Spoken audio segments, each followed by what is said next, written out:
ಬದಲಾಗ್ತಾ ಇರುವಂತಹ ಜೀವನ ಶೈಲಿ ಮತ್ತು ಆಹಾರ ಕ್ರಮದಿಂದ ಅನೇಕ ರೀತಿಯ ಆರೋಗ್ಯ ಸಮಸ್ಯೆಗಳು ಪ್ರತಿಯೊಬ್ಬರನ್ನ ಬೆಂಬಿಡದೆ ಕಾಡ್ತಾ ಇದೆ. ಇತ್ತೀಚಿನ ದಿನಗಳಲ್ಲಿ ನವ ದಂಪತಿಗಳಲ್ಲಿ ಇನ್ಫರ್ಟಿಲಿಟಿ ಸಮಸ್ಯೆ ಹೆಚ್ಚಾಗ್ತಾ ಇದೆ. ಹಾಗಾದ್ರೆ ಫರ್ಟಿಲಿಟಿಗಾಗಿ ಏನ್ ಮಾಡಬೇಕು, ಯಾವ ಸಂದರ್ಭದಲ್ಲಿ ವೈದ್ಯರನ್ನ ಭೇಟಿ ಮಾಡಬೇಕು, ಸಾಮಾನ್ಯವಾಗಿ ಸಮಸ್ಯೆ ಇರುವಂತಹ ದಂಪತಿಗಳು ಯಾವ ಸಮಯದಲ್ಲಿ ಎಚ್ಚೆತ್ತುಕೊಳ್ಬೇಕು, ಏನೆಲ್ಲ ಟೆಸ್ಟ್ಗಳನ್ನ ಮಾಡಬೇಕಾಗುತ್ತೆ, ದಂಪತಿಗಳಿಗೆ ವಯಸ್ಸಾದಂತೆ IVF ಟ್ರೀಟ್ಮೆಂಟ್ ಅನ್ನೋದು ಎಷ್ಟರ ಮಟ್ಟದಲ್ಲಿ ಸಕ್ಸಸ್ ರೇಷಿಯೋ ಕೊಡುತ್ತೆ, ಇತ್ತೀಚಿನ ಯುವ ದಂಪತಿಗಳಲ್ಲಿ ಸಂತಾನೋತ್ಪತ್ತಿ ಸಮಸ್ಯೆಯ ಸಂಖ್ಯೆ ಏನಾದ್ರೂ ಜಾಸ್ತಿ ಆಗ್ತಾ ಇದೆಯಾ, ಇನ್ನು ಯಾವ ವಯಸ್ಸಿನಲ್ಲಿ ದಂಪತಿಗಳು ಹೆಚ್ಚಾಗಿ ಬರ್ತಾರೆ, ಯಾವ ಸಂದರ್ಭದಲ್ಲಿ ಟ್ರೀಟ್ಮೆಂಟ್ ಅನ್ನ ತೆಗೆದುಕೊಳ್ಬೇಕಾಗುತ್ತೆ, IVF ಟ್ರೀಟ್ಮೆಂಟ್ ಚಿಕ್ಕ ವಯಸ್ಸಿನಲ್ಲಿದ್ದವರು ತೆಗೆದುಕೊಳ್ಳಬಹುದಾ, ಇದೆಲ್ಲದರ ಬಗ್ಗೆ ಸಂಪೂರ್ಣ ಮಾಹಿತಿಯನ್ನು ಕೊಡೋದಕ್ಕೆ ಗರ್ಭಗುಡಿ IVF ಸೆಂಟರ್ನ ಮೆಡಿಕಲ್ ಡೈರೆಕ್ಟರ್ ಆಗಿರ್ತಕ್ಕಂಥ ಡಾಕ್ಟರ್ ಆಶಾ ಎಸ್ ವಿಜಯ್ ಅವರು ನಮ್ಮೊಂದಿಗಿದ್ದಾರೆ. ಬನ್ನಿ ಅವ್ರನ್ನ ಕಾರ್ಯಕ್ರಮಕ್ಕೆ ವೆಲ್ಕಮ್ ಮಾಡೋಣ. Welcome to the show. ನಮಸ್ತೆ. ಇತ್ತೀಚಿನ ದಿನಗಳಲ್ಲಿ ನೋಡ್ತಾ ಇದ್ದೀವಿ, ಇನ್ಫರ್ಟಿಲಿಟಿ ಅನ್ನುವಂತಹ ಸಮಸ್ಯೆ ಬಹುದೊಡ್ಡದಾಗಿ ಆಲದ ಮರ ರೀತಿಯಲ್ಲಿ ಬೆಳೆದುಕೊಂಡು ಹೋಗ್ತಾ ಇದೆ. ಇದಕ್ಕೆ ಮೂಲ ಕಾರಣ ಏನು ಅಂತ ಹೇಳ್ತೀರಿ? ನಾವು ಪ್ರೀವಿಯಸ್ ಒಂದು ಸ್ವಲ್ಪ ವರ್ಷದಿಂದ ಲೈಫ್ನ ಕಂಪೇರ್ ಮಾಡಿದ್ರೆ ತುಂಬಾ ಸಿಂಪಲ್ ಆಗಿ ಲಿವಿಂಗ್ ಮಾಡ್ತಾ ಇದ್ರು ಅನ್ಸುತ್ತೆ. ಈ ಏಜಲ್ಲಿ ಮದುವೆ ಆಗ್ಬೇಕು, ಈ ಏಜಲ್ಲಿ ಮಗು ಆಗ್ಬೇಕು, ಈ ಹೊತ್ತಲ್ಲಿ ಆಹಾರ ತಿನ್ಬೇಕು, ಈ ಹೊತ್ತಾದ್ಮೇಲೆ ಆಹಾರ ತಿನ್ಬಾರ್ದು, ಈ ಹೊತ್ತಲ್ಲಿ ಮಲಗಬೇಕು, ತುಂಬಾ ಸಿಂಪಲ್ ಫಿಲಾಸಫೀಸ್ ಇಟ್ಕೊಂಡು ಲೈಫ್ ನ ತುಂಬಾ ಸಿಂಪಲ್ ಆಗಿ ಲಿವ್ ಮಾಡ್ತಿದ್ರು. ಬಟ್ ನೀವೇ ನೋಡಿರ್ಬೋದು ಇವಾಗ ನಾವೇ ಹೇಗೆ ಲೈಫ್ ನ ಕಾಂಪ್ಲಿಕೇಟ್ ಮಾಡ್ಕೊಂಡಿದೀವಿ ಅಂತ. ತುಂಬಾ ಸ್ಟ್ರೆಸ್ಫುಲ್ ಲೈಫು, ಹಸ್ಬೆಂಡ್ ವೈಫ್ ಇಬ್ರು ದುಡಿತಿರ್ತಾರೆ, ಇಬ್ರು ಇನ್ಕಮು ಬೇಕು ಒಂದು ಲೈಫ್ ಸ್ಟೈಲ್ ಮೇಂಟೈನ್ ಮಾಡೋದಕ್ಕೆ. ಪ್ರೆಗ್ನೆನ್ಸಿ ಅಂದ್ರೆ ಒಂದು ದೊಡ್ಡ ರೆಸ್ಪಾನ್ಸಿಬಿಲಿಟಿ ಅಂತ. ಮುಂಚೆ ಎಲ್ಲ ಅದೊಂಥರ ಎಂಜಾಯಬಲ್ ಇರೋದು, ಇವಾಗ ತುಂಬಾ ಒಂಥರ ಒತ್ತಡ ಹಾಕೊಂಡ್ಬಿಡ್ತಾರೆ. ಮಗು ಆಗಿದ ತಕ್ಷಣ ಒಬ್ರು ಕೆಲಸ ಬಿಡ್ಬೇಕು, ಒಬ್ರು ಇನ್ಕಮ್ ಅಲ್ಲಿ ನಮ್ದು ಲೈಫ್ ಲೀಡ್ ಮಾಡೋದಕ್ಕಾಗಲ್ಲ. ಸೊ ಸುಮಾರು EMIಗಳು, ಲೋನ್ಗಳು ತುಂಬಾ ಮಾಡ್ಬಿಟ್ಟಿರ್ತಾರೆ. ಸೊ ಇವಾಗ ಆಡೆಡ್ ಒಂದು ರೆಸ್ಪಾನ್ಸಿಬಿಲಿಟಿ, ಯಾಕೆ ಮಗು ಅಂತ ಡಿಸಿಷನ್ ತಗೋತಿರ್ತಾರೆ. ಆಮೇಲೆ ಮುಂಚೆ ಎಲ್ಲ ಒಂದು ಹೆಂಗಸು ಅಂದ್ರೆ ಮಗು, ಸಂಸಾರ ಅಷ್ಟೇ ಇರ್ತಿತ್ತು. ಗಂಡಸು ಅಂದ್ರೆ ಉದ್ಯೋಗ, ಲೈಫ್ ನ ನೋಡ್ಕೋಬೇಕು ಅಂತಿತ್ತು. ಇವಾಗ ಇಬ್ರಿಗೂ ಆಸೆಗಳು, ಪ್ರಯಾರಿಟೀಸ್ ಜಾಸ್ತಿ ಆಗ್ತಿದೆ. ಹುಡುಗಿದು ಕೆರಿಯರು, ಪ್ರೊಫೆಷನ್, ಆಂಬಿಷನ್ಸು ಎಲ್ಲ ತುಂಬಾ ಇರುತ್ತೆ. ಮದ್ವೆ ಅನ್ನೋದೇ ಮುಂದೂಡ್ತಾ ಇರ್ತಾರೆ. ನೋಡಿರ್ಬೋದು ನೀವು, ಲೇಟ್ ಮ್ಯಾರೇಜಸ್ ಇವಾಗ ಕಾಮನ್. ಆಮೇಲೆ ಒಬ್ರು ಒಂದ್ ರಿಲೇಶನ್ಶಿಪ್ ಅಲ್ಲಿ ಸ್ಟೇಬಲ್ಲೇ ಇರಲ್ಲ. ನೋಡಿರ್ಬೋದು ನೀವು, ಅನ್ಸ್ಟೇಬಲ್ ರಿಲೇಶನ್ಶಿಪ್. ಸೊ ಅದ್ರಲ್ಲಿ ಮಗು ಬೇರೆ ಬಂದ್ಬಿಟ್ರೆ ಇನ್ನೂ ಕಾಂಪ್ಲಿಕೇಟ್ ಆಗತ್ತೆ ಅನ್ಬಿಟ್ಟು ಓರಲ್ ಕಾಂಟ್ರಸೆಪ್ಟಿವ್ ಪಿಲ್ಸ್ ನುಂಗ್ತಿರ್ತಾರೆ, ಫ್ಯಾಮಿಲಿ ಪ್ಲಾನಿಂಗ್ ಮೆಜರ್ಸ್ ಮಾಡ್ತಿರ್ತಾರೆ. ಇದ್ರಲ್ಲೇನೆ ಅವ್ರದ್ದು ಏಜ್ ಹೋಗ್ಬಿಡತ್ತೆ. ಏಜ್ ಅನ್ನೋದು ತುಂಬಾ ತುಂಬಾ ಇಂಪಾರ್ಟೆಂಟ್. ಮುಂಚಿನವ್ರಿಗೆ ಅದ್ ಗೊತ್ತಿತ್ತು, 20 ರಿಂದ 25 ವರ್ಷದಲ್ಲಿ ಮಗು ಆಗ್ಬಿಡ್ಬೇಕು ಅಂತ. ಈಗ 30 ಆದ್ರೂ ಮುಂದೂಡ್ತಾನೆ ಇರ್ತಾರೆ. ಸೊ ಏಜ್ ಮುಂದೂಡ್ತಿದ್ದಂಗೆ ಲೇಡೀಸ್ ಅಲ್ಲಿ ಮತ್ತೆ ಮೆನ್ ಅಲ್ಲಿ ಇಬ್ರಲ್ಲೂ ಪ್ರಾಬ್ಲಮ್ಸ್ ಜಾಸ್ತಿ ಆಗತ್ತೆ. ಆಸ್ ಎ ರಿಸಲ್ಟ್ ಇನ್ಫರ್ಟಿಲಿಟಿ ಕೂಡ ತುಂಬಾ ನೋಡ್ತಾ ಇದೀವಿ ನಾವು ಇತ್ತೀಚಿನ. ಈಗ ಪುರುಷರಲ್ಲಿ ಅಥವಾ ಮಹಿಳೆಯರಲ್ಲಿ, ಅಂದ್ರೆ ದಂಪತಿಗಳಲ್ಲಿ ಯಾರೆಲ್ಲಾದ್ರೂ ಒಬ್ಬರಲ್ಲಿ ಸಮಸ್ಯೆ ಇದೆ ಅಥವಾ ಇಬ್ರಿಗೂ ಸಮಸ್ಯೆ ಇದೆ, ತುಂಬಾ ಜನ ಏನ್ ಮಾಡ್ತಾರೆ, ಸ್ವಲ್ಪ ನೆಗ್ಲೆಕ್ಟ್ ಮಾಡ್ತಿರ್ತಾರೆ. ಮುಂದೆ ಸರಿ ಹೋಗ್ಬೋದು, ಟ್ರೀಟ್ಮೆಂಟ್ ತಗೊಳ್ಳೋಣ, ಮುಂದೆ ಪ್ಲಾನ್ ಮಾಡೋಣ, ಅಥವಾ ಲೈಫ್ ಲೀಡ್ ಮಾಡ್ಕೊಂಡು ಹೋಗೋಣ, ಒಂದಷ್ಟು ಸೇವಿಂಗ್ಸ್ ಮಾಡೋಣ, ಆಮೇಲೆ ನೋಡ್ಕೊಳ್ಳೋಣ ಅಂತ. ಸೊ ಈ ರೀತಿಯಿಂದನೇ ವಯಸ್ಸು ಕೂಡ ಆಗ್ತಾ ಹೋಗುತ್ತೆ. ಮುಂದೆಗಡೆ ನಾವು ಟ್ರೀಟ್ಮೆಂಟ್ಗೂ ಕೂಡ ಲಕ್ಷ ಸುರಿಬೇಕಾಗುತ್ತೆ. ಅಂದ್ರೆ ದುಡ್ಡಿದ್ದೆಲ್ಲವೂ ಕೂಡ ಅಲ್ಲಿಗೆ ಸುರಿಬೇಕಾಗುತ್ತೆ ಅಂತ ಪರಿಸ್ಥಿತಿ ಆಗುತ್ತೆ. ಸೊ ಯಾವ ಸಂದರ್ಭದಲ್ಲಿ ಎಚ್ಚೆತ್ತುಕೊಳ್ಬೇಕು, ಯಾವಾಗ ಮಕ್ಕಳನ್ನ ಮಾಡ್ಕೊಳ್ಬೇಕು, ವೈದ್ಯರ ಸಂಪರ್ಕ ಹೇಗಿರ್ಬೇಕು ಅಂತಾರೆ? ತುಂಬಾ ಜನ ಏನ್ ಮಾಡ್ತಾರೆ ಅಂದ್ರೆ, ಫ್ಯಾಮಿಲಿಲಿ ನಮ್ದು ಅಪ್ಪ ಅಮ್ಮಂಗೆ ಇಬ್ರಿಗೂ ಪ್ರಾಬ್ಲಮ್ಸ್ ಇದೆ, ಪ್ಯಾರಾಲಿಸಿಸ್ ಆಗೋಗಿತ್ತು, ಅವ್ರನ್ನ ನೋಡ್ಕೊಳ್ಳೋದ್ರಲ್ಲೇ ನಮ್ಗೆ ಟೈಮ್ ಆಗೋಯ್ತು. ಅಥವಾ ನೀವ್ ಹೇಳ್ದಂಗೆ ಒಬ್ರಿಗೆ ಪ್ರಾಬ್ಲಮ್ ಇದೆ, ದುಡ್ಡೆಲ್ಲ ಹೊಂದಿಸ್ಕೊಂಡ್ ಬರೋಣ, ಆ ತರ ಟೈಮ್ ಮುಂದೂಡ್ತಾ ಇರ್ತಾರೆ. ಸೊ ಯೂಶಲಿ ಮ್ಯಾರೇಜ್ ಆಗಿ 1 year ಆದ್ರೂ ಅವ್ರು ಕನ್ಸೀವ್ ಆಗ್ಲಿಲ್ಲ ಅಂತಂದ್ರೆ ತುಂಬಾ ಬೇಗ ಬಂದ್ಬಿಟ್ಟು ತಪಾಸಣೆಗಳು ಮಾಡಿಸ್ಕೋಬೇಕು. ಬಟ್ ಎಷ್ಟೋ ಜನ ಗಂಡಸರಲ್ಲಿ ಸ್ಪರ್ಮ್ ಕೌಂಟ್ ತುಂಬಾ ಲೋ ಇದೆ ಅಂತ ಮುಂಚೆನೆ ಗೊತ್ತಿರುತ್ತೆ ಅವ್ರಿಗೆ. ಅಂತವ್ರು 1 year, 2 years, 3 years ಬಿಡಬಾರ್ದು. ನಾನು ಲಾಸ್ಟ್ ವೀಕ್ ಒಂದ್ ಕಪಲ್ ನ ನೋಡಿದೆ, 13 ವರ್ಷ ಮ್ಯಾರೇಜ್ ಆಗಿದೆ. 2014 ಅಲ್ಲೇ ಅವ್ರಿಗೆ ಸೆಮೆನ್ ಅನಾಲಿಸಿಸ್ ಮಾಡಿ ನಿಮ್ಗೆ 0 ಸ್ಪರ್ಮ್ಸ್ ಅಂತ ಹೇಳಿದ್ದಾರೆ. 14 ಇಂದ 22 ವರ್ಗು ಅವ್ರು 0 ಸ್ಪರ್ಮ್ ಅವರು ಟ್ರೈ ಮಾಡ್ತಾ ಇದ್ದಾರೆ. ಡಾಕ್ಟರ್ಗಳು ಕೂಡ ಟ್ರೈ ಮಾಡಿ ನಿಮ್ದು ಇಂಪ್ರೂವ್ ಆಗ್ಬೋದು, ಈ ಮೆಡಿಸನ್ ತಗೊಳ್ಳಿ, ಆ ಮೆಡಿಸನ್ ತಗೊಳ್ಳಿ ಅಂತ ಹೇಳ್ತಿದ್ರಂತೆ, ಆಲ್ಟರ್ನೇಟಿವ್ ಮೆಡಿಸನ್ಸ್. ಸೊ ಆಲ್ಮೋಸ್ಟ್ ಏನು 8-10 years ಅಜೂಸ್ಪರ್ಮಿಯಾ ಪೇಷಂಟ್ ವೆಯ್ಟ್ ಮಾಡ್ತಿದ್ದಾರೆ. ಸೊ ಅವ್ರು ಬಂದಾಗ ಲೇಡಿ ಎಗ್ಸೇ ಇಲ್ಲ, ಹಸ್ಬೆಂಡ್ ಸ್ಪರ್ಮ್ ಅಂತೂ ನಿಲ್ಲಾಗಿತ್ತು. ಬಟ್ ತಂತ್ರಜ್ಞಾನ ಎಷ್ಟು ಮುಂದುವರೆದಿದೆ ಅಂದ್ರೆ ಅವ್ರಿಗೆ ಯಾವಾಗ್ಲೇ ನಾವು ಮಗು ಮಾಡ್ಬೋದಿತ್ತು. ಬಟ್ ಇವಾಗ ವೈಫ್ ಪ್ರಾಬ್ಲಮ್ ಶುರು ಆಗಿದೆ, ಓವರೀಸ್ ಕೆಲಸ ಮಾಡ್ತಿಲ್ಲ. ಸೊ ತುಂಬಾ ಟೈಮ್ ಮುಂದೂಡಬಾರ್ದು ಕಪಲ್ಸ್. ಯಾರಿಗ್ ಪ್ರಾಬ್ಲಮ್ ಇದೆಯೋ ಬಂದ್ ಫಸ್ಟ್ ಸಾಲ್ವ್ ಮಾಡ್ಕೊಂಡ್ರೆ ಇನ್ನೊಬ್ರು ಪ್ರಾಬ್ಲಮ್ ಸಾಲ್ವ್ ಮಾಡೋ ಅಷ್ಟೊತ್ತಿಗೆ ಅವ್ರಿಗೊಂದು ಪಾಪು ಆದ್ರೂ ಆಗ್ಬಿಡುತ್ತೆ. ಇದೇ ತರ ಅಂದ್ರೆ ಈಗ ನಾಯಿ ಕೋಡೆಗಳಂತೆ ಈಗ ಫರ್ಟಿಲಿಟಿ ಸೆಂಟರ್ಗಳು ಹುಟ್ಕೊಂಡಿರೋದ್ರಿಂದ ಎಲ್ಲಿಗೆ ಹೋಗ್ಬೇಕು ಅನ್ನೋ ಒಂದು ಕನ್ಫ್ಯೂಷನ್ಸ್ ಕೂಡ ಪಾಪ ನಮ್ ವೀಕ್ಷಕರಿಗಿರುತ್ತೆ. ಅಂದ್ರೆ ಆ ಸಮಸ್ಯೆಯಿಂದ ಬಳಲ್ತಾ ಇರೋರಿಗೆ ಆ ನೋವು ಗೊತ್ತಿರುತ್ತೆ ಅಂತ ಹೇಳ್ಬೋದು. ತುಂಬಾ ಕಡೆ ಹೋಗಿ ಹೋಗಿರ್ತಾರೆ, IVF ಅಂತ ಹೋಗ್ತಾರೆ, ಫೇಲಿಯರ್ಸ್ ಆಗಿರುತ್ತೆ. ಸೊ ನೀವೇ ಹೇಳ್ದಂತೆ ಈಗ ಮುಂಚೆನೇ ಟ್ರೀಟ್ಮೆಂಟ್ ಬಗ್ಗೆ ತಗೊಂಡಿದ್ರೆ ಆಗ್ಲೇ ಮಕ್ಕಳು ಮಾಡ್ಕೊಳ್ಬಹುದಾಗಿತ್ತು ಅಂತ. ಏನ್ ಟ್ರೀಟ್ಮೆಂಟ್ ಕೊಡ್ತಿದ್ರೆ ನಿಮ್ಮ ಒಂದು ಸೆಂಟರ್ಗೆ ಬಂದಿದ್ರೆ? ಹಾಗಾದ್ರೆ ಅವರು ಚೂಸ್ ಮಾಡುವಾಗ ಟ್ರೀಟ್ಮೆಂಟ್ ಸೆಂಟರ್ನು ತುಂಬಾ ವೈಸ್ ಆಗಿರ್ಬೇಕು, ಕರೆಕ್ಟ್ ಆಗಿ ಯೋಚನೆ ಮಾಡಿ ಡಿಸಿಷನ್ ತಗೋಬೇಕು. ಯಾವ್ದು ಸೆಂಟರ್ಗೆ ಒಳ್ಳೆ ಹೆಸರಿದೆ, ಯಾರಲ್ಲಿ ಹೋಗಿ ಸಕ್ಸಸ್ ಬಂದಿದೆ, ಅಥವಾ ಅಲ್ಲಿ ವಿಚಾರಗಳನ್ನ ತಿಳ್ಕೋಬೇಕು, ವೆಬ್ಸೈಟ್ ನ ನೋಡ್ಬೇಕು, ರಿವ್ಯೂಸ್ ನೋಡ್ಬೇಕು, ಡಾಕ್ಟರ್ದು ಪ್ರೊಫೈಲ್ ಹೇಗಿದೆ, ಅಲ್ಲಿ ಟೀಮ್ ಹೇಗಿದೆ, ಅದರದೆಲ್ಲ ಸ್ವಲ್ಪ ವಿಚಾರಣೆ ಮಾಡಿ ಹೋಗ್ಬೇಕು. ಇಲ್ಲಾಂದ್ರೆ ರಿಪೀಟೆಡ್ ಆಗಿ ಅವ್ರಿಗೆ IUI ಮತ್ತೆ IVF ಫೇಲ್ಯೂರ್ ಆಗ್ತಾನೆ ಇರುತ್ತೆ. ಒಳ್ಳೆ ಎಂಬ್ರಿಯಾಲಜಿಸ್ಟ್ ಮತ್ತೆ ಡಾಕ್ಟರ್ಸ್ ಇಲ್ಲ ಅಂತಂದ್ರೆ ನಮಗೆ ರಿಸಲ್ಟ್ಸ್ ಬರೋದೇ ಇಲ್ಲ. ಸೊ ಅದ್ರ ಬಗ್ಗೆ ಎಲ್ಲ ಸ್ವಲ್ಪ ತಪಾಸಣೆ ಮಾಡಿ ಹೋಗ್ಬೇಕು.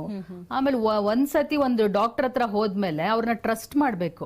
ಅವ್ರು ಹೇಳೋದ್ರಲ್ಲಿ ಇಮಿಡಿಯೇಟ್ ಆಗಿ ಟೆಸ್ಟ್ ಗಳು ಮಾಡಿಸ್ಬೇಕು. ನಾನೊಂದ್ ಕಪಲ್ ನ ನೋಡ್ದೆ, ನಾನು 4 years ಬ್ಯಾಕ್ ಅವ್ರಿಗೆ ಹೇಳಿದೀನಿ AMH ಮಾಡಿಸಿ ಅಂತ. ಅವ್ರು ಮಾಡ್ಸಲ್ಲ ಅಂತ ಹೋಗಿ ಬೇರೆ ಕಡೆ ಎಲ್ಲ ಟ್ರೈ ಮಾಡ್ಕೊಂಡು ಬಂದಿದ್ದಾರೆ. ಅವಳ ಏಜ್ ಇವಾಗ 38, AMH 0.5 ಆಗಿದೆ. ಸೊ ಎಗ್ಸ್ ನಿಲ್ ಆಗಿದೆ ಅವಳಿಗೆ. ಇವಾಗ ನಾವು ಕೂಡ ಅವಳಿಗೆ ಹೆಲ್ಪ್ ಮಾಡಕ್ ಆಗಲ್ಲ. ಸೊ ಒಂದ್ ಡಾಕ್ಟರ್ ಹತ್ರ ಹೋಗಿದ ತಕ್ಷಣ ಅವ್ರನ್ನ ಟ್ರಸ್ಟ್ ಮಾಡ್ಬೇಕು, ಅವ್ರ ಟ್ರೀಟ್ಮೆಂಟ್ ಬಗ್ಗೆ ಅವ್ರಿಗೆ ಗೌರವ ಇರಬೇಕು. ಅವಾಗ್ಲೇನೆ ಅವ್ರಿಗೂ ರಿಸಲ್ಟ್ಸ್ ಬರೋದು. ನೀವಾಗ್ಲೇ ಹೇಳ್ತಾ ಇದ್ರಿ ಓಸಿಸ್ಪರ್ಮಿಯಾ ಇರೋಂಥವ್ರಿಗೆ ಕೂಡ ಟ್ರೀಟ್ಮೆಂಟ್ ಇದೆ ಅಂತ. ಯಾವ ರೀತಿ ಟ್ರೀಟ್ಮೆಂಟ್ ಅದು? ಅಜೋಸ್ಪರ್ಮಿಯಾ ಅನ್ನೋದು ಹಲವಾರು ತರ ಇರುತ್ತೆ. ನಾಳಗಳು ಬ್ಲಾಕ್ ಆಗಿ ಕೂಡ ಆಗಿರ್ಬೋದು, ಅಥವಾ ಟೆಸ್ಟಿಸ್ ಅಲ್ಲೇನೆ ಅವ್ರಿಗೆ ಪ್ರೊಡಕ್ಷನ್ ಆಗದೆ ಇರ್ಬೋದು. ಸೊ ಸುಮಾರು ಗಂಡಸರಿಗೆ ಅವರು ಲ್ಯಾಬ್ ಟೆಕ್ನಿಷಿಯನ್ ಒಂದು ಟೆಸ್ಟ್ ಮಾಡಿ ನಿಮ್ಗೆ ಅಜೋಸ್ಪರ್ಮಿಯಾ ಅಂತ ಬರೆದ್ಬಿಟ್ಟಿರ್ತಾರೆ. ಬಟ್ ನಮ್ಮಲ್ಲಿ ಕಂಪ್ಯೂಟರೈಸ್ಡ್ ಟೆಸ್ಟ್ ಇದೆ, ಕಾಸಾ ಅಂತ. ಸೊ ಅದು ಕಂಪ್ಯೂಟರೈಸ್ಡ್ ಇರೋದ್ರಿಂದ ರಿಸಲ್ಟ್ಸ್ ತುಂಬಾ ಅಕ್ಯುರೇಟ್ ಆಗಿ ಬರುತ್ತೆ. ಅಕಸ್ಮಾತ್ ಅವ್ರಿಗೆ ತುಂಬಾ ಲೋ ಕೌಂಟ್ ಇದ್ರೂ ಅದು ರೆಕಗ್ನೈಸ್ ಆಗತ್ತೆ. ಲೋ ಕೌಂಟ್ ಇರೋವಾಗ ಈಸಿಯಾಗಿ ನಾವು IVF ಕೂಡ ಮಾಡಿ ಮಗು ಮಾಡಬಹುದು. 0 ಸ್ಪರ್ಮ್ಸ್ ಇರೋರ್ಗೆ ಹಾರ್ಮೋನ್ ಟೆಸ್ಟ್ ಮಾಡ್ತೀವಿ. ಸೊ ಹಾರ್ಮೋನ್ ನಾರ್ಮಲ್ ಇತ್ತು ಅಂದ್ರೆ ನಾವು ಗಂಡಸರು ಡಾಕ್ಟರ್ ಆಂಡ್ರಾಲಜಿಸ್ಟ್ ಒಪಿನಿಯನ್ ತಗೊಂಡು ಅವ್ರಿಗೆ ಟೆಸ್ಟಿಸ್ ಇಂದಾನೆ ಸ್ಪರ್ಮ್ಸ್ ನ ರಿಟ್ರೀವ್ ಮಾಡ್ತೀವಿ, ಪೀಸಾ ಅಂತ. ಅದ್ರಿಂದ ಸಾವಿರಾರು ಜನಕ್ಕೆ ಮಗು ಆಗಿದೆ. ಸೊ ತುಂಬಾ ಜನ ಏನ್ ಅನ್ಕೋತಾರೆ, ಅಜೋಸ್ಪರ್ಮೆ ಆಗಿದ ತಕ್ಷಣ ಡಿಪ್ರೆಷನ್ ಒಳಗಾಗೋದು, ಖಿನ್ನತೆಗೊಳಗಾಗೋದು, ದಾನಿಗಳಿಂದನೇ ಮಕ್ಕಳು ಡೋನರ್ಗೆ ಹೋಗ್ಬೇಕು, ನನ್ಗಿಷ್ಟ ಇಲ್ಲ, ಯಾರ್ದೋ ಹಾಕ್ಬಿಡ್ತಾರೆ, ಆತರ ಏನೇನೋ ತಪ್ಪು ಕಲ್ಪನೆಗಳು. ಬಟ್ ಅವ್ರದೇ ಸ್ಪರ್ಮ್ ಅಲ್ಲಿ ಮಗು ಮಾಡ್ಬೋದು. ಈಗ ಹೆಣ್ಮಕ್ಳಲ್ಲಿ ತೊಂದರೆ ಇದ್ರೆ, ಈಗ ಎಕ್ಸ್ ಕೌಂಟ್ ಕಮ್ಮಿ ಇದ್ರೆ ಅವಾಗ ಏನ್ ಹೇಳ್ತೀರಿ? ಯಾವ ತರ ಟ್ರೀಟ್ಮೆಂಟ್ ಅವ್ರಿಗೆ? ಲೇಡೀಸ್ ಅಲ್ಲಿ ನಾವು ಫಸ್ಟ್ ಬಂದ ತಕ್ಷಣ ಅವ್ರದ್ದು ಒಂದು ಸ್ಕ್ಯಾನ್ ಮಾಡ್ತೀವಿ. ಓವರೀಸ್ ಅಲ್ಲಿ ಎಷ್ಟು ಎಗ್ಸ್ ಇದೆ ನೋಡ್ಕೊಂಡು, ಯೂಟ್ರಸ್ ಅಲ್ಲಿ ಏನು ಪ್ರಾಬ್ಲಮ್ಸ್ ಇಲ್ವಾ, ಒಳಗಡೆ ಏನಾರ ರಕ್ತ ಕಲೆಕ್ಟ್ ಆಗ್ತಿದ್ಯಾ, ಎಂಡೋಮೆಟ್ರಿಯೋಸಿಸ್ ಅನ್ನೋ ಪ್ರಾಬ್ಲಮ್ ಇದೆಯಾ ಎಲ್ಲ ನೋಡ್ಕೊಳ್ತೀವಿ. ಓವರೀಸ್ ಏನಾರ ಸರಿ ಕೆಲಸ ಮಾಡ್ತಿಲ್ಲ ಅಂತಂದ್ರೆ ಹಾರ್ಮೋನ್ ಟೆಸ್ಟ್ ಕೊಡ್ತೀವಿ. ನಾನು ಹೇಳ್ದಂಗೆ AMH ಅಂತ ಒಂದು ಟೆಸ್ಟ್ ಮಾಡಿಸ್ತೀವಿ. ಅದು 1 to 1.5 ಇದ್ರೆ ಗುಡ್ ರೇಂಜ್ ಅಂತ. ಲೆಸ್ ದೆನ್ 1 ಬರ್ತಾ ಇದೆ ಅಂದ್ರೆ ಅದು ಓವರೀಸ್ ಕೆಲಸ ಕಮ್ಮಿ ಮಾಡ್ತಾ ಇದೆ ಅಂತ ನಮ್ಗೆ ಅಲಾರ್ಮ್ ಬೆಲ್ಸ್ ರಿಂಗ್ ಆಗ್ಬೇಕು. ಸೊ ಅವ್ರಿಗೆ ಹೇಳ್ತೀವಿ ನಾವು, ನಿಮ್ಗೆ ತುಂಬಾ ಬೇಗ ಎಗ್ಸ್ ಗಳು ಕಮ್ಮಿ ಆಗಕ್ ಸೂಚನೆಗಳು ಕಾಣ್ತಾ ಇದೆ. ಅವ್ರ ತಾಯಿ ಅಂದ್ರಿಗೆಲ್ಲ ಬೇಗ ಮೆನೋಪಾಸ್ ಆಗಿರುತ್ತೆ. ಸೊ 40 years ಗೆನೆ ಮೆನೋಪಾಸ್ ಆಗ್ಬಿಟ್ಟಿರುತ್ತೆ ಅಂತ. ಅವ್ರ ಹಿಸ್ಟ್ರಿ ಎಲ್ಲ ತಗೊಂಡಾಗ ನಾವು ಬೇಗ ಅವ್ರಿಗೆ ಟ್ರೀಟ್ಮೆಂಟ್ ಶುರು ಮಾಡಬೇಕು, ಬೇಗ IVF ಒಳಗಾಗಬೇಕು. IUI ಗಳು ಮಾಡ್ಕೊಂಡು ಟೈಮ್ ವೇಸ್ಟ್ ಮಾಡಬಾರ್ದು. ಓಕೆ, ಈಗ ತುಂಬಾ ಜನ ಅಂತಂದ್ರೆ ಈಗ ನೀವೇ ಹೇಳ್ತಂಗೆ ಈಗ ಕೆಲವೊಂದು ಟೆಸ್ಟ್ ಗಳನ್ನ ಮಾಡ್ಲೇಬೇಕಾಗುತ್ತೆ ಅಂತ. ಈಗ ತುಂಬಾ ಜನ ಈಗ ಎಂಡೋಮೆಟ್ರಿಯೋಸಿಸ್ ಸಮಸ್ಯೆಯಿಂದೆಲ್ಲ ಬಳಲ್ತಾ ಇರ್ತಾರೆ.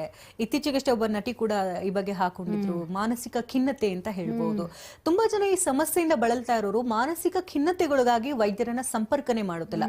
ಒಂದ್ ವೇಳೆ ಸಂಪರ್ಕ ಮಾಡಿದ್ರೂ ಕೂಡ ಮನೆಯಲ್ಲಿ ಪೂರಕವಾದಂತಹ ವಾತಾವರಣ ಕೂಡ ಇರೋದಿಲ್ಲ. ಸೊ ಅಂಥವ್ರಿಗೆ ಯಾವ ರೀತಿ ಟ್ರೀಟ್ಮೆಂಟ್ ಕೊಡ್ತೀರಾ ಅವ್ರಿಗೆ?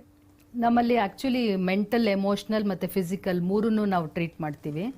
ಸುಮಾರು ಜನಕ್ಕೆ ಮೈಂಡ್ ಪ್ರಾಬ್ಲಮ್ ಇರುತ್ತೆ, ತುಂಬಾ ಡಿಪ್ರೆಷನ್, ಆಂಗ್ಸೈಟಿ ಮತ್ತೆ ಎಮೋಷನಲ್ ತುಂಬಾ ವೀಕ್ ಇರ್ತಾರೆ.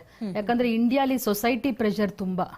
ಮದ್ವೆ ಆಗಿದ ತಕ್ಷಣ ಗುಡ್ ನ್ಯೂಸ್ ಇಲ್ವಾ ಫಸ್ಟ್ ಮಂತ್ ಇಂದಾನೆ ಶುರು ಮಾಡ್ಬಿಡ್ತಾರೆ ಪಾಪ. ಸೊ ಇವ್ರಿಗೆ ಪೀರಿಯಡ್ಸ್ ಆಗಿದ ತಕ್ಷಣ ಒಂಥರ ವಿಚಿತ್ರ ಹಿಂಸೆ ಆಗ್ತಿರುತ್ತೆ. ಸೊ ನಮ್ಮಲ್ಲಿ ಏನ್ ಮಾಡ್ತೀವಿ, ದೈಹಿಕವಾಗಿ ಸ್ವಲ್ಪ ತಪಾಸಣೆ ಮಾಡ್ತೀವಿ, ಪ್ಲಸ್ ಮೆಂಟಲಿ ಎಮೋಷನಲಿ ಸಪೋರ್ಟ್ ಮಾಡೋದಕ್ಕೆ ನಮ್ಮಲ್ಲಿ ಒಳ್ಳೆ ಕೌನ್ಸಿಲರ್ಸ್ ಇದ್ದಾರೆ. ಯೋಗ ಪ್ರಾಣಾಯಾಮ ಎಲ್ಲ ಇಂಟಿಗ್ರೇಟ್ ಮಾಡ್ತೀವಿ, ಕಂಪ್ಲೀಟ್ ಹೋಲಿಸ್ಟಿಕ್ ಆಗಿ ಟ್ರೀಟ್ ಮಾಡ್ತೀವಿ. ಓಕೆ, ಒಬ್ರು ಕಾಲರ್ ಇದ್ದಾರೆ. ಈಗಾಗಲೇ ಗರ್ಭಗುಡಿ IVF ಸೆಂಟರ್ಗೆ ತೆರಳಿ ಮಗುವನ್ನ ಪಡ್ಕೊಂಡಿದ್ದಾರೆ. ದಿವ್ಯಾ ಅನ್ನೋರು ಕಾಲ್ ಮಾಡಿದ್ದಾರೆ. ನಮಸ್ತೆ ದಿವ್ಯಾ ಅವರೇ. ನಮಸ್ತೆ ಮೇಡಮ್. ನಮಸ್ತೆ ಮೇಡಮ್. ನಮಸ್ತೆ Divya. So many congratulations. Thank you madam. Thank you. ಯಾವಾಗ ಮಗು ಆಯ್ತು ದಿವ್ಯಾ, ನಿಮ್ಮ ಅನುಭವ ಹಂಚ್ಕೊಳ್ಳೋದಾದ್ರೆ? ಮೇಡಮ್ 21 ಅಲ್ಲಿ, ಏಪ್ರಿಲ್ 21 ಅಲ್ಲಿ ನಂದು ಹೆಣ್ಮಗು ಆಯ್ತು. ಓಕೆ. ನಾನು ಮುಂಚೆ 11 years ಆಗ್ತದೆ ನನ್ ಮದ್ವೆ ಆಗಿ. ಅಂಡ್ ಇದು ಫಸ್ಟ್ ಬೇಬಿ ನಂದು. ಓಕೆ. ನಾನ್ ಮುಂಚೆ ಟ್ರೈ ಮಾಡಿದೆ, IUI ಕೋರ್ಸ್ ಅಲ್ಲಿ ಟ್ರೈ ಮಾಡಿ ಅದು ಫೇಲ್ ಆಗಿ, ಆಮೇಲೆ ನನ್ ಡಾಕ್ಟರ್ ನಂಗೆ ಇಲ್ಲಿ ರೆಫರ್ ಮಾಡಿದ್ರು ಆಶಾ ಮೇಡಮ್ ಹತ್ರ ನಾನು IVF ಗೆ ಡೈರೆಕ್ಟ್ ಆಗಿ IVF ಟ್ರೈ ಮಾಡೋಣ ಅಂತ ಹೋಗಿದ್ದು. ಓಕೆ. ನನ್ಗೆ ಆಕ್ಚುಲಿ PCOS ಪ್ರಾಬ್ಲಮ್ ಮತ್ತೆ ಥೈರಾಯ್ಡ್, ಶುಗರ್ ಎಲ್ಲ ಇದೆ. ಜೊತೆಗೆ I am little age also, I am around 34. So ನನ್ ಕೌನ್ಸಿಲಿಂಗ್ ಸ್ಟಾರ್ಟಿಂಗ್ ಹೋದಾಗ ಅಪ್ರೋಚ್ ಮಾಡಿದಾಗ ಕೌನ್ಸಿಲಿಂಗ್ ಎಲ್ಲ ಮಾಡಿದ್ರು ನಂಗೆ ಇಷ್ಟ ಆಯ್ತು. ಓಕೆ, ನನ್ ಈ ಪ್ರಾಬ್ಲಮ್ ಎಲ್ಲ ಇರೋದ್ರಿಂದ ಅವ್ರು ಮುಂಚೆನೆ ಹೇಳಿದ್ರು we can try first time ಹಿಂಗಾಗತ್ತೆ ನೋಡೋಣ, ಬಿಕಾಸ್ ಬಾಡಿ ಕಂಡೀಷನ್ಸ್ ಹೆಂಗಿರತ್ತೆ ಎಲ್ಲ ಅಂತ ಹೇಳಿ. ದೆನ್ ಫಸ್ಟ್ ಟೈಮ್ ಟ್ರೈ ಮಾಡಿದ್ವಿ. I think because of my irregular health habits and lifestyle ಇಂದ ಸ್ವಲ್ಪ ಇಶ್ಯೂ ಇತ್ತು. I think I was finally giving up ಅನ್ನೋ ಸ್ಟೇಜ್ ಅಲ್ಲಿ ಇದ್ದಾಗ, ಇಲ್ಲ ಇನ್ನೊಂದ್ಸತಿ ಟ್ರೈ ಮಾಡೋಣ ಅಂತೆಲ್ಲ ಡಾಕ್ಟರ್ಸ್ ಎಲ್ಲ ಹೋಪ್ ಕೊಟ್ಟು ನಂಗೆ ಗರ್ಭಗುಡಿಯಿಂದ ನಂಗೆ ನಿಜವಾಗ್ಲೂ ಐ ಡೋಂಟ್ ನೋ, ನನ್ may be I would have lost the hope, ಮಗು ಆಗತ್ತೆ ಬೇಡ ನನಗೆ ಟ್ರೈ ಮಾಡಲ್ಲ ನಾನು, because it was mental health, physically every way it was difficult for me. ನಂಗೆ ತುಂಬಾ ಕಷ್ಟ ಆಗ್ತಾ ಇತ್ತು. ಬಟ್ ಡಾಕ್ಟರ್ಸ್ ನಂಗೆ ತುಂಬಾ ಎನ್ಕರೇಜ್ ಮಾಡಿ ತುಂಬಾ ಇಲ್ಲ ಆಗತ್ತೆ ಟ್ರೈ ಮಾಡೋಣ, let us hope for the best, positive ಅಂತ ತುಂಬಾ ಪಾಸಿಟಿವಿಟಿ ತುಂಬಿದ್ರು ನಂಗೆ. ಅಂಡ್ ನಂಗೆ ಸೆಕೆಂಡ್ ಟೈಮ್ ಅಲ್ಲಿ IVF ಕ್ಲಿಕ್ ಆಯ್ತು. ಓಕೆ. ಸೊ ಹೊರಗಡೆ ಕೂಡ ನೀವು ಟ್ರೀಟ್ಮೆಂಟ್ ತಗೊಂಡಿರ್ತೀರಾ ಅನ್ಸುತ್ತೆ, ಯಾಕಂದ್ರೆ 11 ವರ್ಷ ಅಂತಂದ್ರೆ ಸುಮ್ನೆ ಅಂತೂ ಕೂತ್ಕೊಂಡಿರಲ್ಲ. ಸೊ ಗರ್ಭಗುಡಿಗೆ IUI ಹೊರಗಡೆಯಿಂದ ಮಾಡ್ತೀನಿ. ಓಕೆ. ಸೊ ಗರ್ಭಗುಡಿಗೆ ಬಂದ ನಂತರದಲ್ಲಿ ಅಂದ್ರೆ ವೈದ್ಯರು ನಿಮ್ಗೆ ಹೇಗೆ ಸಪೋರ್ಟಿವ್ ಆಗಿದ್ರು ಅಂತ, ಅಲ್ಲಿನ ವಾತಾವರಣ ಆಗಿರಬಹುದು?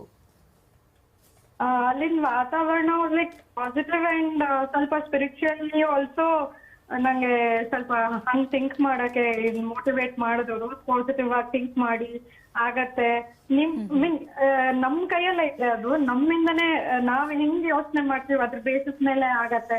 ಜೊತೆಗೆ ಟ್ರೀಟ್ಮೆಂಟ್ ಜೊತೆಗೆ ನಾವು ಪಾಸಿಟಿವ್ ಆಗಿರ್ಬೇಕು ಅಂತ ಎಲ್ಲ ಹೇಳಿದ್ರು. ಅಂಡ್ ಐ ಥಿಂಕ್ ಅವರು ಫುಡ್ ಹ್ಯಾಬಿಟ್ಸ್ ಅಷ್ಟೇ, ನಂಗೆ ಎಲ್ಲಿ ಇವಾಗ ಏನೇ ಒಂದ್ ಸೈಕಲ್ ಸ್ಟಾರ್ಟ್ ಮಾಡ್ಬೇಕಾದ್ರೂ ಎಲ್ಲ ಫುಲ್ ಪಾಸಿಟಿವ್ ಆಗಿ from health, I mean diet ಇಂದ ಹಿಡಿದು ಎವ್ರಿಥಿಂಗ್ ಅವರು ಹೆಂಗ್ ಕಂಟ್ರೋಲ್ ಮಾಡ್ಬೇಕು, ಎಲ್ಲಾದ್ರೂ ಒಂದ್ ಕಡೆ ಮಿಸ್ ಮ್ಯಾಚ್ ಆಗ್ತಾ ಇದೆ ಅಂದ್ರೆ ನೆಕ್ಸ್ಟ್ ಸೈಕಲ್ ನೆಕ್ಸ್ಟ್ ಇದ್ ಮಾಡಿದಾಗ ಅವ್ರದು ಕರೆಕ್ಟ್ ಆಗಿ, ಥೈರಾಯ್ಡ್ ಜಾಸ್ತಿ ಇದೆ ಅಂದ್ರೆ ನೆಕ್ಸ್ಟ್ ಟೈಮ್ ಥೈರಾಯ್ಡ್ ಕಡಿಮೆ ಆಗೋಕೆ ಏನೇನ್ ಇದ್ ಮಾಡ್ಬೇಕಿತ್ತು ಇನ್ಸ್ಟ್ರಕ್ಷನ್ಸ್ ಕೊಡ್ತಾ ಇದ್ರು. ಅದನ್ನ ಅವ್ರು ಹೆಂಗ್ ಹೇಳ್ತಿದ್ರು ಹಂಗ್ ನಾನು ಫಾಲೋ ಮಾಡ್ತಾ ಇದ್ದೆ. ಸೊ ಡಾಕ್ಟರ್ ಹೆಂಗ್ ಹೇಳ್ತಾರೆ ಹಂಗ್ ಫಾಲೋ ಮಾಡಿ I think I have achieved the result. Okay Divya, ಈಗ ಮಗುವಿನ ನಗು ಇಲ್ದೇ ಇರೋ ಮನೆ ನಿಜಕ್ಕೂ ಕೂಡ ಶೂನ್ಯ ಅನಿಸ್ತಿರುತ್ತೆ. ಸೊ ಈಗ ನಿಮ್ ಮನೆಯಲ್ಲಿ ಮಗು ಬಂದಿದೆ, ನಗು ಹೊತ್ತು ತಂದಿದೆ, ತುಂಬಾ ಜನ ಮಕ್ಕಳಿಲ್ದೆ ತುಂಬಾ ಜನ ಬಳಲ್ತಾ ಇರ್ತಾರೆ, ನೋವಲ್ಲಿರ್ತಾರೆ. ಸೊ ಅಂಥವ್ರಿಗೆ ಏನ್ ಹೇಳ್ತೀರಿ ಕಾರ್ಯಕ್ರಮದ ಮುಖೇನವಾಗಿ?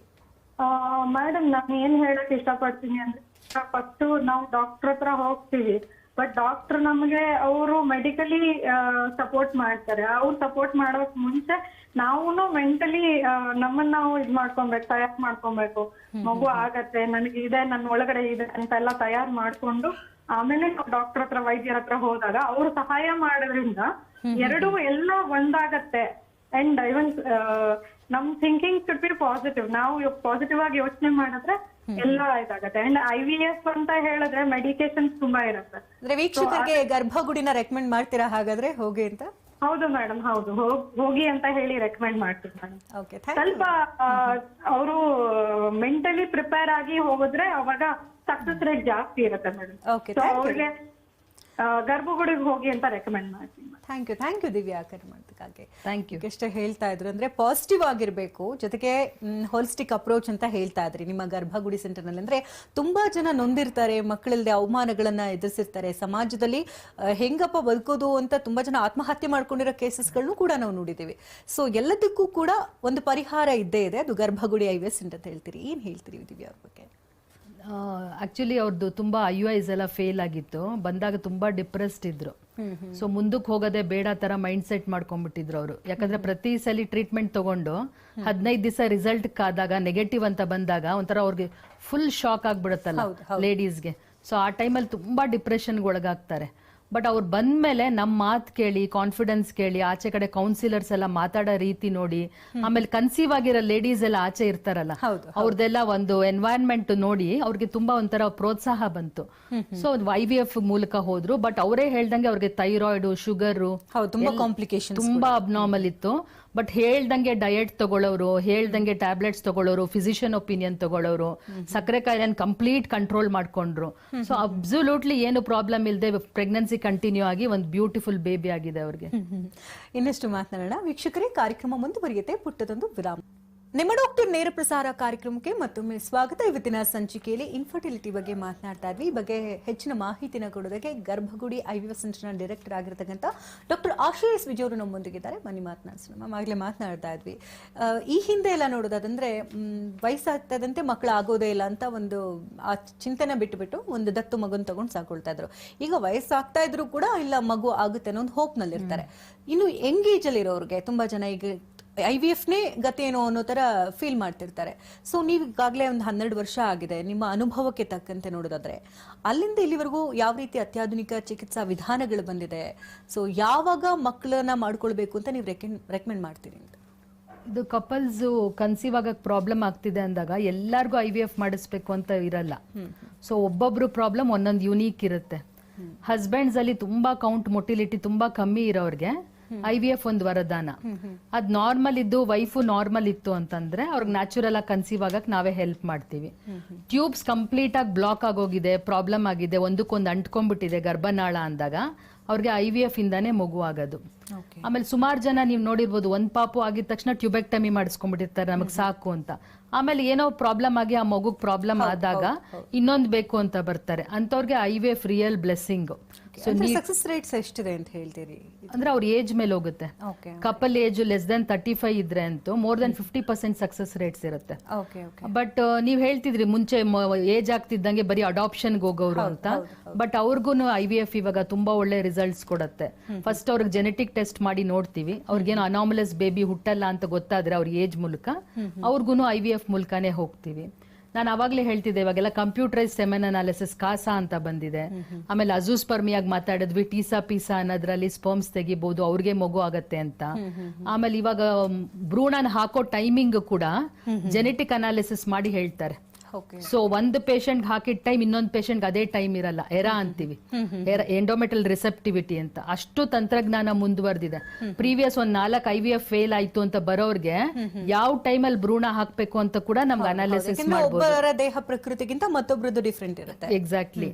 ಆಮೇಲೆ ಎಂಬ್ರಿಯೋಸ್ ನ ಒಳಗ್ ಹಾಕಕ್ ಮುಂಚೆ ಬಯೋಪ್ಸಿ ತೆಗೆದು ಇದಕ್ಕೆ ಏನಾರ ಜೆನೆಟಿಕ್ ಇಶ್ಯೂಸ್ ಇದೆಯಾ, ಇದು ಒಳಗಡೆ ಇಂಪ್ಲಾಂಟ್ ಆಗತ್ತಾ ಅಂತ ಕಂಡಿಡ್ದ್ಬಿಟ್ಟು ಆಮೇಲೆ ಒಳ್ಳೆ ಎಂಬ್ರಿಯೋ ಒಳಗಡೆ ಹಾಕ್ಬೋದು. ಆತರ ತಂತ್ರಜ್ಞಾನ ತುಂಬಾ ಮುಂದುವರೆದಿದೆ.